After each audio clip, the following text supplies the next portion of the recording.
नमस्कार दोस्तों, आप देख रहे हैं सरकारी जॉब भर्ती और मैं हूं हेमेंद्र साहू। आज के जो टॉपिक में हम लोग देखेंगे जो छत्तीसगढ़ में टीचर भर्ती का पोस्ट होने वाला है और साथ ही साथ उससे पहले जो सीजी टेट का भर्ती होने वाला है उसमें जो है क्वालिफाई करना है, तो उनसे संबंधित है और आपके सिलेबस के अकॉर्डिंग पर ही है, जिसमें पेपर 1 का भाग है सीडीपी का सीडीपी का शारीरिक, संज्ञानात्मक, संवेगात्मक और सामाजिक विकास के बारे में है। और साथ ही साथ जो विकास को प्रभावित करने वाले हैं, कौन कौन से ऐसे कारक हैं जो कि विकास को प्रभावित करते हैं, उन सभी के बारे में यहाँ पर देखेंगे। दोस्तों ये जो है थ्योरी स्टाइल में, ठीक है। इसके बाद जो भी वीडियो रहेगा उसमें हम लोग इसी का वस्तुनिष्ठ प्रश्न देखेंगे। मैंने आपको कल के वीडियो में भी कहा था, जैसे कि अभी छत्तीसगढ़ में छात्रावास भर्ती का भी एग्ज़ाम स्टार्ट हो गया है, फॉर्म भरना, तो उसका कंटिन्यू हम लोग देखेंगे। वस्तुनिष्ठ प्रश्न भी रहेगा और जहाँ ज़रूरत रहेगा मैं थ्योरी भी बता दूंगा। और साथ ही साथ एक वीडियो रहेगा टीचर भर्ती का रहेगा, जिसमें से थ्योरी और एमसीक्यू फॉर्म में दोनों में रहेगा, ठीक है। तो चलते यहाँ पर वीडियो की तरफ। सर्वप्रथम यही कहूँगा कि अगर आप हमारे चैनल पर नए हो तो हमारे चैनल को सब्सक्राइब कर देना, बेल आइकन को जरूर दबा देना, अपने दोस्तों के पास जरूर भेजना। और इसका अगर आपको फ्री में पीडीएफ चाहिए, कोई भी चार्जेस नहीं है, तो आप हमारे टेलीग्राम चैनल पर जुड़ना, वहाँ पर आप लोगों को फ्री में पीडीएफ मिल जाएगा। तो चलते यहाँ पर वीडियो की तरफ। सबसे पहले टॉपिक क्या है, मैंने यहाँ पर बताया था ना, शारीरिक है, संज्ञानात्मक विकास है, संवेगात्मक विकास है और सामाजिक विकास के बारे में हम लोग देखेंगे। तो सबसे पहले प्रश्न उठता है कि बाल विकास का सामान्य अर्थ होता क्या है। मैंने एक विषय यानी कि एक क्लास भी लिया था, उसमें बताया था कि बालकों का मानसिक व शारीरिक विकास होता है। विकास शारीरिक, मानसिक, सामाजिक, संज्ञानात्मक, भाषाई तथा धार्मिक इत्यादि होता है। यानी कि देखो, बालकों का विकास होना ही बाल विकास कहलाता है। तो उसके अंतर्गत शारीरिक विकास होता है, उनके बौद्धिक या मानसिक विकास भी होता है। फिर वह जिस समाज में रहता है उस समाज के अंतर्गत सामाजिक विकास भी होता है। संज्ञानात्मक है, संवेगात्मक है, भाषाई विकास यानी कि कौन से क्षेत्र में रहता है जिसके ऊपर वह उस भाषा का प्रभाव देखने को मिलता है। साथ ही साथ धार्मिक जो विकास होता है इत्यादि इसी से संबंधित है बाल विकास का, और ये सामान्य अर्थ है। विकास का संबंध गुणात्मक यानी कि कार्य कुशलता, ज्ञान, तर्क, नवीन विचारधारा एवं परिणामात्मक यानी कि लंबाई में वृद्धि, भार में वृद्धि, दोनों प्रकार से होता है। यानी कि विकास का जो संबंध है वहाँ गुणात्मक भी होता है और परिणामात्मक भी होता है। इतना ठीक है। चलिए चलते हैं आगे। दोस्तों यहाँ पर मैं जितने भी बता रहा हूँ ना, बहुत ही अच्छा तरीके से बताने का प्रयास करता हूँ, आसान शब्द में बताने का प्रयास करता हूँ। आप जो है कंटिन्यू लगे रहना, आपके सिलेबस के अकॉर्डिंग ही चल रहा है। देखना एक दिन ऐसा होगा कि आपका संपूर्ण सिलेबस कंप्लीट हो जाएगा। अब यहाँ पर देखते हैं, शिक्षकों को एक निश्चित आयु के सामान्य बालकों की शारीरिक, मानसिक तथा सामाजिक तथा संवेगात्मक परिपक्वता का ज्ञान होना आवश्यक है, जिसमें वे उनके व्यवहार को समझते हुए उनकी क्रियाओं को अपेक्षित दिशा प्रदान कर सके। जैसे कि कोई टीचर है, ठीक है, अगर वह क्लास में जैसे इंटर करता है तो उनको पता होता है कि कौन से बच्चे अच्छे हैं पढ़ने में, कौन से बच्चे को किस तरीके से दिक्कत होता है, या कोई बच्चे ऐसे हैं जिसको कोई विशेष ढंग से अलग से पढ़ाना पड़ता है। तो ऐसे में क्या होता है, टीचरों की ये जवाबदारी है कि बच्चों को देखना चाहिए कि उनका शारीरिक, मानसिक, सामाजिक और संवेगात्मक जो विकास है, उनकी परिपक्वता है, वह किस आधार पर है, जिससे टीचर को एक बालकों का जो रहता है ना विकास रहता है, उनका जो वृद्धि रहता है, वहाँ सही डायरेक्शन में दिशा प्रदान करता है। जैसे कि स्किनर के अनुसार से, ये जो स्किनर है वह मनोवैज्ञानिक है, इन्होंने अपनी एक प्रतिपादित किया है। इसके हिसाब से क्या है कि विकास एक क्रमिक एवं मंद गति से चलने वाली प्रक्रिया है। विकास एक क्रमिक एवं मंद गति से चलने वाली प्रक्रिया है। अगर प्रश्न पूछता है तो इसका जो आंसर आ जाएगा स्किनर के अनुसार है। उसी तरीका से हालाक के अनुसार इन्होंने क्या बोला है कि बाल मनोविज्ञान का नाम बाल विकास इसलिए रखा गया क्योंकि विकास के अंतर्गत जब बालक के विकास के समस्त पहलुओं पर ध्यान केंद्रित किया जाता है, किसी एक पक्ष पर नहीं। यानी कि बालक है, अब एक पक्ष में तो उनका पहलू को ज्ञान नहीं किया जाता, उनके पहलू को ज्ञात नहीं किया जाता, बल्कि उनके समस्त पहलुओं को, जैसे कि बताया था ना, सामाजिक, मानसिक, संवेगात्मक है, संज्ञानात्मक है, धार्मिक पक्ष है, बौद्धिक पक्ष है, सभी दृष्टिकोण से यहाँ पर देखा जाता है। अब यहाँ पर देखने वाले हैं बाल विकास के सिद्धांत को देखने वाले हैं। तो बाल विकास के क्या क्या सिद्धांत होते हैं, बाल विकास के संदर्भ में कुछ महत्वपूर्ण सिद्धांतों का वर्णन जो कि आपको देखना है। सबसे पहला आता है निरंतरता का सिद्धांत। देखो, विकास और वृद्धि मैंने आपको पिछले वीडियो में बताया था। वृद्धि मतलब होता क्या है, किसी का ऊंचाई बढ़ना है या किसी का भार बढ़ना, ये वृद्धि रहता है जो एक निश्चित समय के बाद रुक जाता है।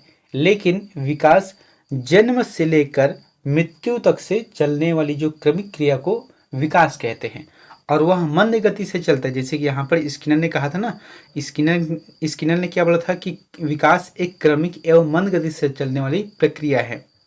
तो इसी बात को यहाँ पर लिखा गया है कि निरंतरता का जो सिद्धांत है, वहाँ विकास निरंतरता को चलने वाली प्रक्रिया है। माँ के गर्भ से ही यहाँ प्रक्रिया आरंभ हो जाती है और जन्म से मृत्यु तक यहाँ चलता रहता है। हालांकि देखो, माँ के जैसे गर्भ में आ गए, 9 महीने के समय हुआ, उसके बाद जो जन्म लेते हैं, फिर उनके मृत्यु प्रांत तक जो चलने वाली प्रक्रिया है, इसी को कहते हैं विकास कहते हैं। उसके बाद है समान प्रतिमान का सिद्धांत। समान प्रतिमान का सिद्धांत मतलब होता क्या है कि सभी बालकों का विकास समान प्रतिमान का अनुसरण करता है, किंतु उसमें वृद्धि एवं विकास अपनी व्यक्तित्वता के अनुरूप होता है। वे अपनी स्वाभाविक गति से वृद्धि और विकास के विभिन्न क्षेत्रों में आगे बढ़ते हैं और इसी कारण पर्याप्त भिन्नताएं देखने को मिलती है।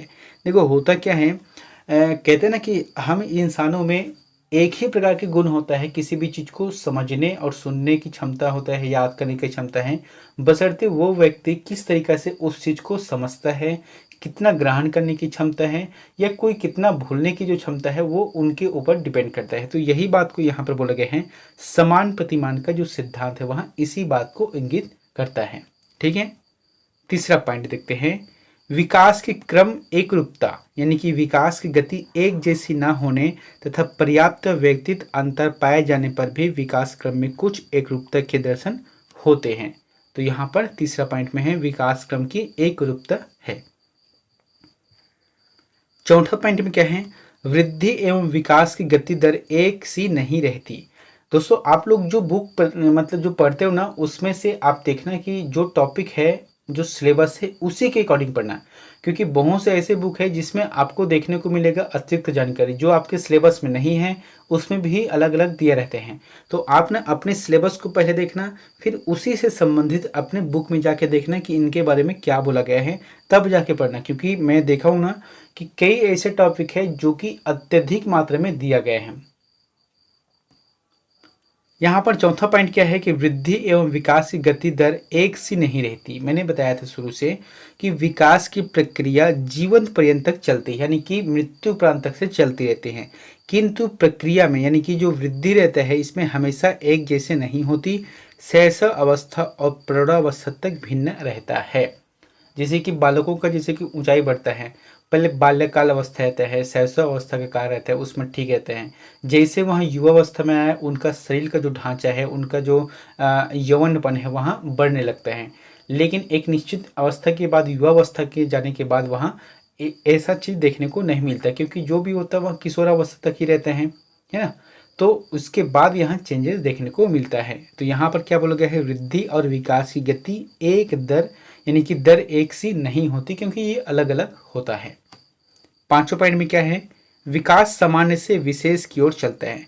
आप जैसे कि कोई काम करो, ठीक है, मान लो जो आप कोई काम कर रहे हो, तो काम का जो प्रारंभ का दिन है और सबसे जो आप जिस पोजीशन पर पहुंचोगे 1 साल 2 साल के बाद, तो उसमें देखना कितना अंतर रहता है। पहले दिन आप जो है जैसे कि कोई भी काम कर रहे हो, तो उसमें जो कार्य की गति है और अंतिम दिन का, यानी कि जिस दिन आप सक्सेस रहोगे, उस दिन का जो कार्य दर की गति है, उसको देखना बड़ा ही जमीन आसमान का फर्क रहता है। यानी कि एक सामान्य से स्थिति से लेकर वहाँ विशेष स्थिति की ओर चलने लगता है। तो यही बात को पांचों पॉइंट में कहा गया है। छठवें पॉइंट में क्या बोला गया है, परस्पर संबंध का सिद्धांत है। यानी कि विकास के सभी आयाम शारीरिक, मानसिक, सामाजिक, संवेगात्मक आदि एक दूसरे से मतलब परस्पर संबंधित है। इनमें से किसी भी एक आयाम में होने वाला विकास अन्य सभी आयामों में होने वाले विकास को पूरी तरह प्रभावित करने की क्षमता रखता है। यानी कि देखो, होता क्या है कि जैसे कि शारीरिक विकास होता है, मानसिक विकास होता है, सामाजिक विकास होता है, संवेगात्मक विकास होता है, वो कहीं ना कहीं ढंग से एक दूसरे से वहाँ लगा रहता है। जैसे कि बौद्धिक विकास में होता क्या है कि बुद्धि का विकास होता है, तो भाई बुद्धि का जब विकास होगा तो वहाँ सामाजिक गतिविधि में लगेगा, जहाँ पर सामाजिक गतिविधि में लगेगा उनका संवेग भी बढ़ेगा, जहाँ संवेग बढ़ेगा यानी कि उनका जो है समाज में किस तरीके से एक व्यवहार रहता है वहाँ बदलता है। तो कुल मिलाकर देखा जाए तो फिर परस्पर संबंध का सिद्धांत यहाँ पर प्रदर्शित होता है। सातों पॉइंट में क्या बोला गया है कि विकास की भविष्यवाणी की जा सकती है। मैंने बताया था ना कि विकास की भविष्यवाणी किया जा सकता है। एक बालक की अपनी वृद्धि और विकास की गति को ध्यान में रखकर उनके आगे बढ़ने की दिशा और स्वरूप के बारे में भविष्यवाणी की जा सकती है।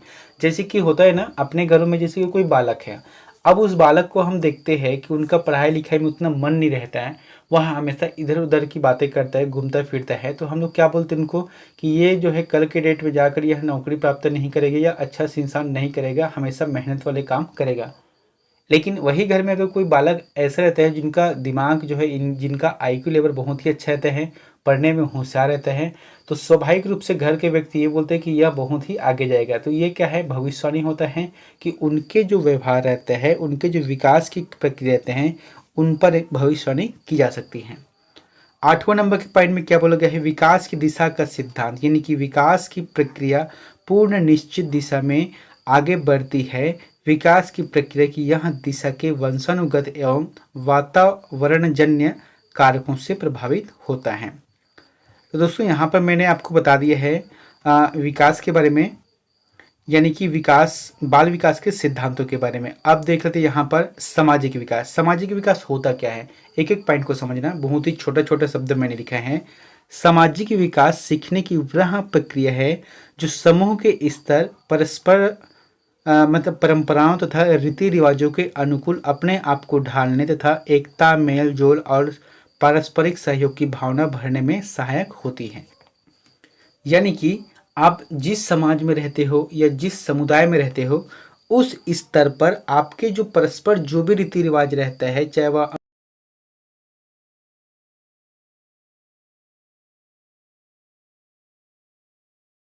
सहयोग की जो भावना रहते हैं उसे सामाजिक विकास कहते हैं। यानी कि आपके दृष्टिकोण से या आपकी वजह से समाज का क्या विकास होता है, ये इस बात पर निर्भर करता है।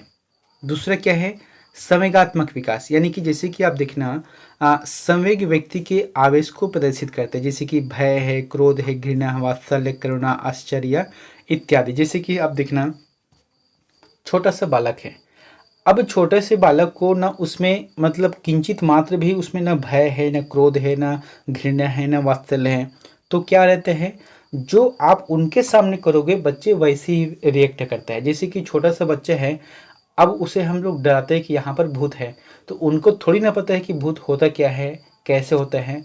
हम उनको बताते हैं कि है, या किसी पर गुस्सा करना है तो किस तरीके से हमारा फेस का जो रिएक्शन रहता है वो बदल जाता है। तो ये सभी क्या है, संवेगात्मक विकास के अंतर्गत आते हैं।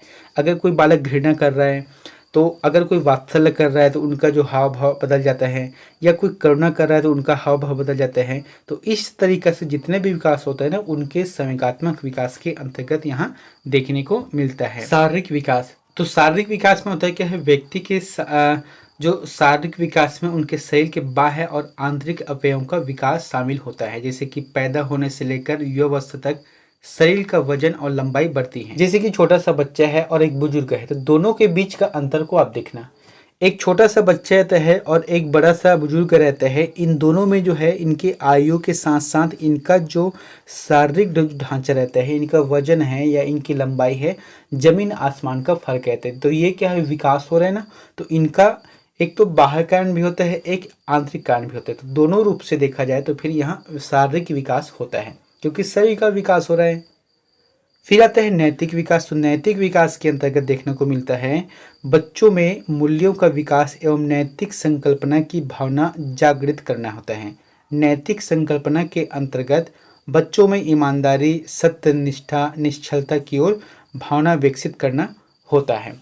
जैसे कि नैतिकता, अब देखना बच्चों मतलब बच्चों में क्या होता है, ईमानदारी। आप उनको सिखाना चाहिए, जैसे कि कोई भी व्यक्ति है उनको सिखाना चाहिए कि किस तरीके से हमको ईमानदार बनना है, किस तरीके से हमको सत्यवादी बनना है, किस तरीके से हमको किसी से छल कपट नहीं करना चाहिए। तो ये क्या है, उनके नैतिकता का विकास है। अगर कोई बच्चे किसी को धोखा देते हैं या किसी को झूठ बोलते रहते हैं, तो ये मतलब कहने का मतलब ये है कि उनके जो नैतिकता विकास के बारे में पता चलता है कि किस तरीके से हुआ है। तो यही होता है नैतिक विकास के सिद्धांत के अंतर्गत। फिर आता है मानसिक विकास। तो दोस्तों मानसिक विकास में होता क्या है, बुद्धि की विकास होना है, जैसे कि शक्तियों तथा संवेदनशीलता, अवलोकन, प्रत्ययीकरण, स्मृति, ध्यान, कल्पना, चिंतन, बुद्धि, तर्क आदि से वृद्धि होता है। यानी कि आपके माइंड का जो विकास है, एक क्लास में दो बच्चे हैं, आप किसी चीज को गणित को बता रहे हो, एक बच्चे ऐसे रहते हैं जो कि थोड़ा सा ही बताने पर ज़्यादा समझ लेते हैं, और एक बच्चे ऐसे रहते हैं कि आप कितना भी बता लो समझता वहाँ थोड़ा सा ही है। तो ये क्या होता है, उनके बौद्धिक विकास कहते हैं। सभी के पास जो दिमाग है ना 100% रहता है, चाहे वैज्ञानिक हो, चाहे एक मतलब बुद्धि से कमज़ोर व्यक्ति क्यों ना हो, लेकिन वहाँ किस तरीके से अपने बुद्धि का विकास करता है, उनका उपयोग करता है, वह उस बात पर निर्भर करते हैं। तो यही क्या है, मानसिक विकास होता है। अब यहाँ पर देख लेते हैं हम लोग बाल विकास को प्रभावित करने वाले कारक कौन कौन से। यहाँ पर दो ही कारक है, ज़्यादा कुछ नहीं है। तो पहला कारक के अंतर्गत आता है आंतरिक कारण है, और दूसरा होता है बाह्य कारण होता है। आंतरिक कारण को हम लोग सर्वप्रथम देखते हैं। आंतरिक कारण मतलब क्या होता है, बहुत हद तक प्रभावित करते हैं। कौन कौन से, अवंशनुगत कारण है, ठीक है। जैसे कि आप देखना बाल विकास होता है, बच्चों का विकास होता है, उसमें वंशानुगत जो क्रिया रहते हैं, कारण रहते हैं, वहाँ बहुत हद तक यहाँ निर्भर करते हैं। जैसे कि बालक के रंग रूप पर, आकार है, शरीर का गठन है, ऊंचाई इत्यादि निर्धारित वंशानुक्रमों पर निर्भर करता है। जैसे कि कोई कोई बालक है, ठीक है, उनके जो माता पिता, अगर कोई रंगों की तुलना किया जाए, कोई अच्छे से गोरा गोरा या गोरी है, ठीक है, तो उनके बच्चे भी वैसे ही होते हैं। अगर कोई काले है तो भी उनके बच्चे भी काला होता है स्वाभाविक रूप से, ठीक है। अगर कई जने को देखने को मिलता है कि किसी माँ बाप के जो बाल रहते हैं, हेयर रहते हैं ना, वो घुंघराले रहते हैं, तो बच्चों में भी ये सब चीज़ देखने को मिलता है, ठीक है। या कोई जिसके माँ बाप लंबे होते हैं तो उनके बच्चे भी लंबे होते हैं, जिनके माँ बाप छोटे कद के होते हैं तो छोटे कद के बच्चे होते हैं। तो ये वंशानुगत कारण होता है एक बाल विकास के वृद्धि में। एक होता है शारीरिक कारक।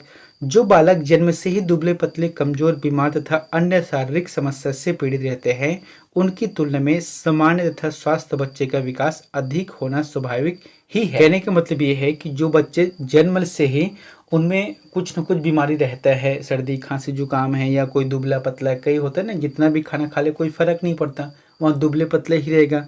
तो इस तरीके से जो रहता है, या कमज़ोर रहता है, बीमारी से संबंधित रहता है, तो वहाँ एक सामान्य बच्चों की तुलना में उनका जो वृद्धि रहता है, इनका जो विकास रहता है, वहाँ रुक जाता है, और बाकी जो सामान्य बच्चे रहते हैं उनकी जो विकास है वहाँ सामान्य गति से चलते रहते हैं। फिर आता है बुद्धि।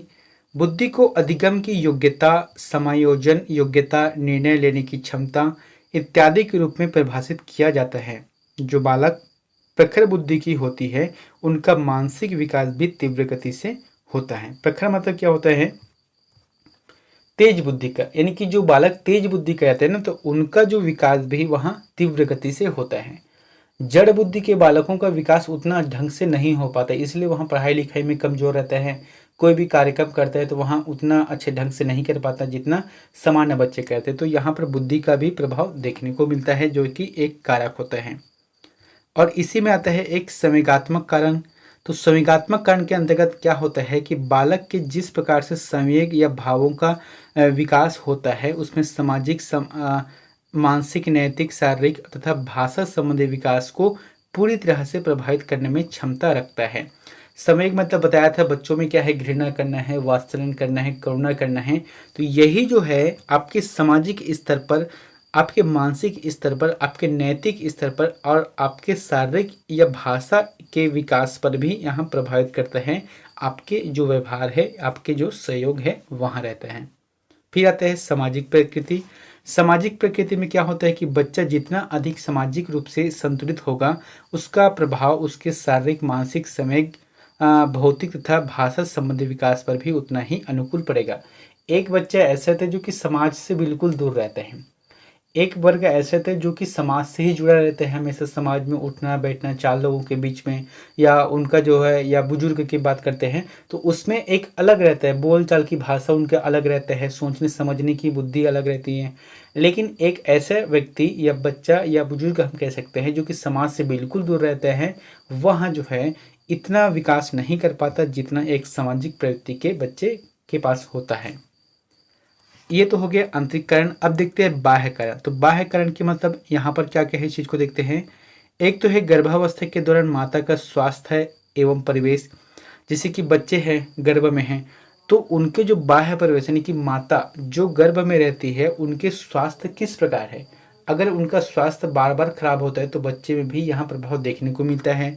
या उनके जो खान पान ठीक नहीं रहता तो उनके भी बच्चे में यहाँ प्रभाव देखने को मिलता है, कमजोर रहता है, कुपोषित से ग्रसित रहता है। फिर आता है जीवन की घटनाएं। यदि बालक के साथ अच्छा व्यवहार हुआ तो उनके विकास की गति सामान्य होगी। जैसे कि कोई बालक है छोटा सा, अब एक बालक को हम प्रेम करते हैं, उन पर जो है हमेशा कुछ न कुछ ला कर देते हैं, कापी पेन है, या उनके साथ व्यवहार अच्छा करते हैं तो उनका विकास भी उसी दृष्टि से होगा।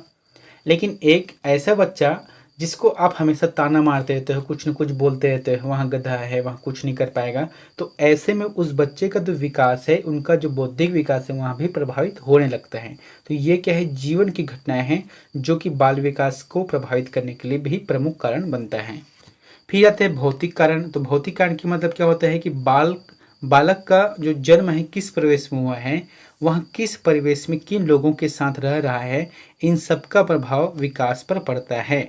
यानी कि कोई बालक है, अब वो अच्छे लोगों के बीच में रहता है, अच्छे घराने में रहता है, पढ़े लिखा सोसाइटी में रहते हैं, तो उनका भी प्रभाव वहाँ देखने को मिलेगा। लेकिन वही जब छोटा सा बालक रहता है, कुछ ऐसे लोगों के बीच में रहता है जो कि हमेशा बस मतलब गरीबी में जीता है, या मतलब पढ़ाई लिखाई उनका कमजोर है, तो उनका सोचने समझने की भी क्षमता वहाँ उनके भौतिक वातावरण की वजह से वहाँ प्रभावित होता है। ठीक है। अब देखते हैं सामाजिक आर्थिक स्थिति।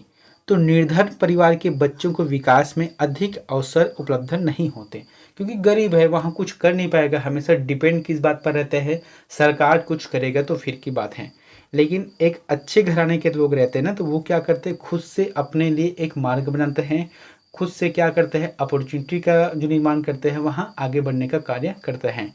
तो यहीं पर जो है सामाजिक आर्थिक विकास की स्थिति है।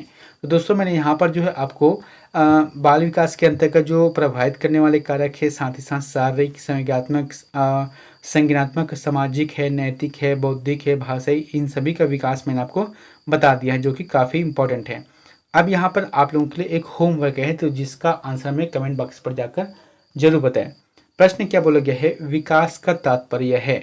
तो विकास का तात्पर्य क्या है आपको बताना है। जैसे कि ऑप्शन में क्या है कि वह प्रक्रिया जिसमें बालक परिपक्वता की ओर बढ़ता है। दूसरा क्या है, बालक के शरीर में बढ़ोतरी होना है। तीसरा है बालक की बुद्धि में वृद्धि होना है। और चौथा है उपरोक्त सभी है।